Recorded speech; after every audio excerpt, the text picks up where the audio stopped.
जय माता दी। आप सभी को कैसे हैं आप सभी। आशा करता हूँ आप सभी अच्छे होंगे, स्वस्थ होंगे। माता रानी आप सभी का कल्याण करे, आप सभी का मंगल करे।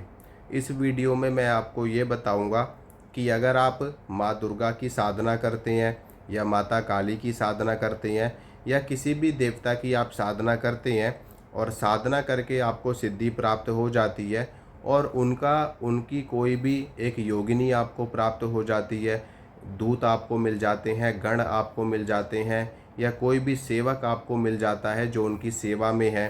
ठीक है, तो ऐसा हो जाने के बाद में आपके साथ में क्या होता है और फिर आगे आपको क्या करना होता है, मोटा मोटा अगर आपको समझाऊं कि दूत प्राप्त हो जाने के बाद में या गण प्राप्त हो जाने के बाद में आपके साथ में क्या होता है, आपको आगे क्या करना होता है।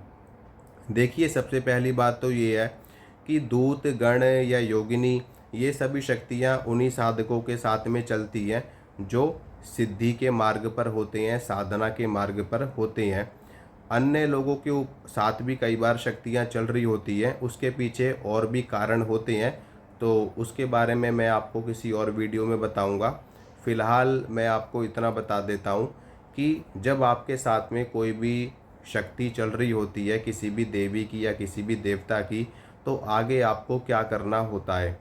ठीक है, काफ़ी लोगों के मन में ये प्रश्न बना रहता है कि हमें तो सिद्धि प्राप्त हो गई, हमारे सिर के ऊपर सवारी भी आने लगी है ना, योगिनी हमको प्राप्त हो गई, यक्षिणी हमको प्राप्त हो गई या बाबा के दूत हमको प्राप्त हो गए, तो अब हमें आगे क्या करना चाहिए।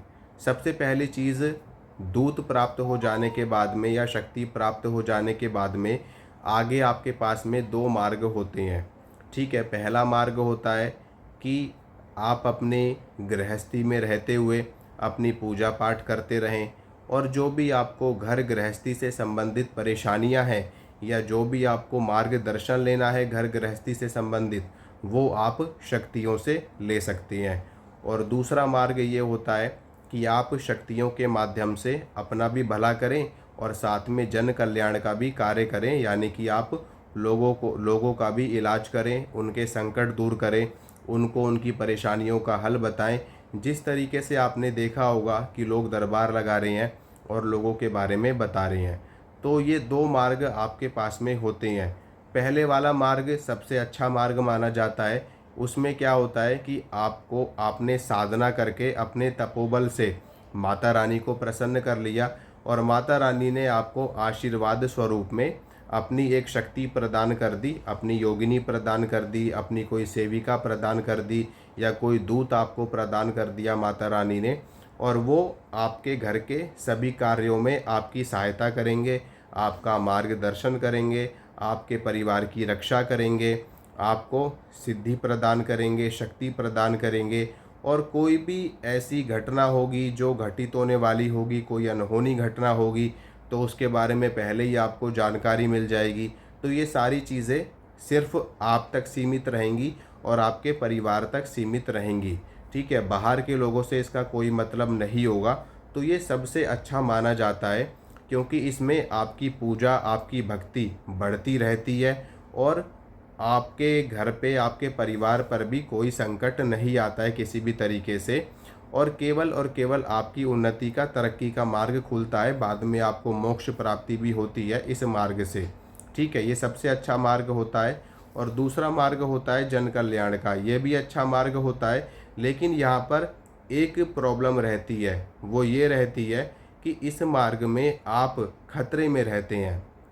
खतरे में कैसे रहते हैं वो मैं आपको बताता हूँ कि मान लो आप दरबार लगाना आपने शुरू कर दिया, अब आपके पास में सैकड़ों लोग आने लगे हैं। अब हर बंदे के साथ में अलग अलग तरह की नेगेटिविटी है, किसी के ऊपर मसान है, किसी पे जिंद है, किसी पे प्रेत है, किसी पे देवी है, किसी पे देवता है, किसी पे फलाना तंत्र है, किसी पे चौकी है, किसी पे कोई मूठ करनी है, किसी पे घात है, किसी पे क्या है, किसी पे क्या है। तो हर तरह के लोग हैं। अब वो आएंगे आपके पास में या आएंगे, आपने दरबार लगा रखा है, चाहे अपने घर पे लगा रखा हो, चाहे बाहर कहीं लगा रखा हो, वो लोग आपके पास में आएंगे।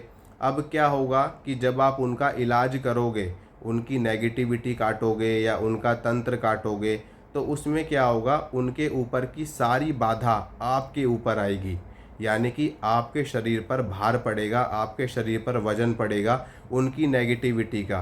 क्योंकि नकारात्मक शक्ति किसी के साथ में लग रही है, अब आप उसको छेड़ोगे तो वो शक्ति आपके ऊपर अटैक करेगी, आपके ऊपर आक्रमण करेगी। अब इसमें आपको भी खतरा हो सकता है, आपके परिवार को भी खतरा हो सकता है।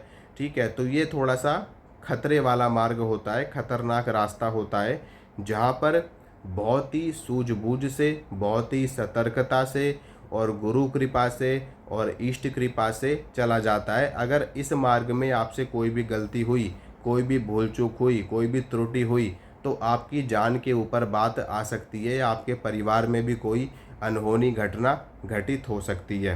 क्योंकि यहाँ पे आपके ऊपर सैकड़ों लोगों का भार है, उनकी नेगेटिविटी का भार है, उनकी पॉजिटिविटी का भार है और उनके संकटों का भार है आपके ऊपर। ठीक है, आपके घर में ही नेगेटिविटी सारी आ रही है, आपके दरबार में ही सारी नेगेटिविटी आ रही है और आप अकेले उन नेगेटिविटी से हैंडल करने वाले हो। तो यहाँ पर आपके ऊपर बड़ी कृपा होनी चाहिए गुरु की और आपके इष्ट की, तब तो आप इस मार्ग पे अच्छा कार्य कर जाओगे और आगे बढ़ जाओगे, नहीं तो आपको दिक्कत परेशानी बनेगी। तो ये थोड़ा सा खतरनाक खतरे वाला मार्ग है, लेकिन सेफ मार्ग जो मैंने आपको पहले वाला बताया, अपनी पूजा पाठ करो, अपने देवी देवताओं को प्रसन्न करो, उनको मनाओ और अपना आराम से जीवन यापन करो और अंत में मोक्ष की प्राप्ति भी आपको होगी, मुक्ति भी आपको मिलेगी। ठीक है, तो ये दो मार्ग होते हैं जब आपको कोई भी योगिनी शक्ति, कोई भी दूत या कोई भी गण आपको प्राप्त हो जाते हैं। शक्ति जब भी आपके ऊपर आएगी, ठीक है, देखिए क्या होता है कि शक्ति का अपना एक कार्य होता है। जैसे कि आपका एक कार्य है अपने परिवार के प्रति अपनी जिम्मेदारियों को उठाना है, अपना एक कार्य करना, इसी तरीके से शक्ति का भी एक कार्य होता है। जब शक्ति किसी के साथ में चलती है ना, या किसी के ऊपर आती है, तो शक्ति भी यही चाहती है कि मैं भी जन कल्याण करूं, लोगों का भला करूं। क्योंकि देवता का काम ही होता है लोगों को देना, उनके संकटों को दूर करना, उनकी नेगेटिविटी को दूर करना। तो जब शक्ति आपके ऊपर आएगी तो शक्ति आपसे ज़्यादातर तो यही कार्य करवाएगी, लेकिन फिर भी कई साधक इन कार्यों को नहीं करते और अपनी वो साधना करते रहते हैं, अपनी शक्तियों को बढ़ाते रहते हैं और अपना परिवार भी देखते रहते हैं। तो ये अब आपके ऊपर डिपेंड करता है कि आपको क्या करवाना है। तो इसीलिए जब भी आपको कोई दूत प्राप्त होगा, कोई योगिनी प्राप्त होगी, कोई गण प्राप्त होंगे, तो आपके साथ में यही सारी घटनाएं घटित होंगी। बाकी तो बहुत सारी चीज़ें आपके साथ में घटित होंगी, वो सारी चीज़ें तो मैं आपको बताता भी रहता हूँ बीच बीच में वीडियो में कि शक्ति प्राप्त होने के बाद में आपके साथ में क्या होता है, अच्छा क्या होता है, बुरा क्या होता है, ये सारी चीज़ें मैंने आपको पहले भी वीडियो में बताई है। तो माता रानी आपका कल्याण करे, आपका मंगल करे। जय माता रानी की।